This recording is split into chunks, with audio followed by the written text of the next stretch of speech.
It's time for block number 11 of the Riley Blake Designs 2022 block challenge. This block is called Popstar and it was designed by Heather Peterson. I've got all my pieces cut out and I am ready to get started. And I think this one is going to be a fun one. It's going to be challenging, but I think it's going to be fun. I'm using two different colors for my A pieces. And for both A pieces and my D pieces, I've drawn a diagonal line across the back. I'm going to start out with my A1 C units. So I have my A1 squares, my C rectangles, and I'm going to have 4 going one way and 4 going the other. So it'll look like this. So 4 of them will be going from the lower left up to the right, and 4 of them will be going from the upper left down to the right. Over here, I'm going to make my A2 C units. For my A2 units, these are actually going to be flying geese. So I'm going to start them all the same. I'm going to arrange my A2 squares on top of my C rectangles with the line going from the lower left up to the center right. Or I guess you'd say up to the upper center. Next up, I'm going to use 4 of my B blocks and 4 of my D blocks. And I've gone a little scrappy with these. I'm going to arrange all of these units so that the D piece has the diagonal line going from the middle left up to the upper center.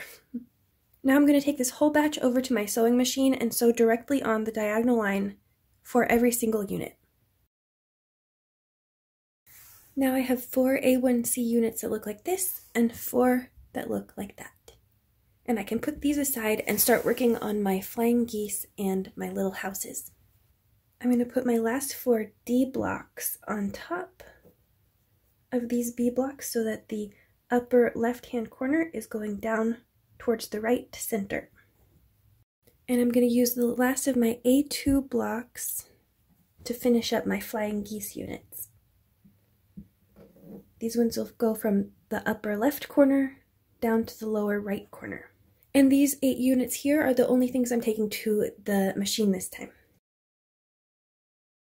Now it's time to start working on the center unit. So I'm going to take my finished flying geese blocks and my F square and my E squares, and I'm going to combine this like a 9 patch. So I'll start by sewing together these ones, and then I'll go here and sew that side. Now here's where things get interesting. Wait, which way? This way? Yeah, okay.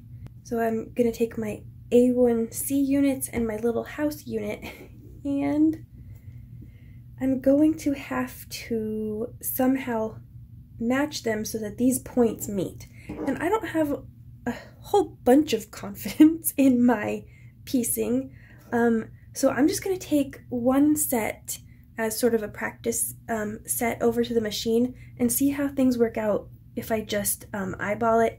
And if that doesn't work, I'll rip them out and I'll come up with another plan to get some accurate seam matching.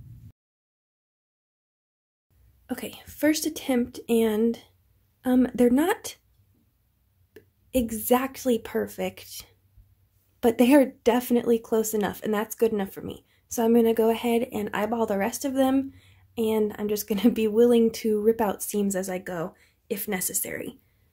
But that's not bad, and the farther away you get, the better they look. I'm going to finish up this center unit with just the little tiniest bit of glue basting, and then I can finally put the rest of the block together. Here we go. Okay, here we go. Final block. Got the sides. Got the corners. We're going to assemble this like a 9 patch. And now I can finally put it all together and get this Popstar block done and out of the way. Popstar had a lot of little pieces to work with. I think this is probably one of the more challenging blocks that we've done so far, and I certainly did not reach perfection, but it's close enough for me.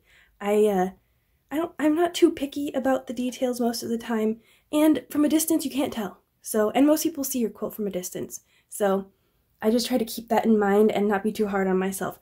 Also, I just want to quickly point out that wherever these points met in my block, I pressed those seams open because otherwise that'd be a really bulky seam. So I just pressed it open on these 4 seams, and I think it's laying pretty nice and flat. And remember, if you enjoyed this video, make sure to like, subscribe, and leave a comment, and I'll see you again next week.